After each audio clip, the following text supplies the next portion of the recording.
তুমি কে আমি কে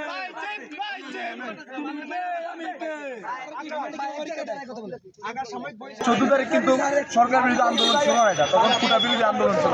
তখন সে মিডিয়ার মধ্যে বলে যে আমরা নাকি সরকার বিরোধী আন্দোলন করছি। তারপর পরে দেখছি তার এই কথার দ্বারা অনুপ্রাণিত হয়ে ছাত্রলীগের আওয়ামী লীগের সন্ত্রাসীরা এর পরবর্তীতে আমাদের উপরে কঠোরভাবে হামলা চালায়, যার ফলে 18 তারিখ আমাদের ভাই রুদ্রকে আমরা হারিয়েছি। তো আমরা মনে করতেছি আর এই প্ররোচনায় তার এই মিডিয়ায় তার বক্তব্যের কারণে আমাদের ভাই রুদ্রকে হারিয়েছি। তার দায়ভার তার উপরে আছে এবং দেখা যাচ্ছে 4 তারিখ পর্যন্ত সে আমাদের বিরুদ্ধে অনবরত ফেসবুকে পোস্ট করে গেছে।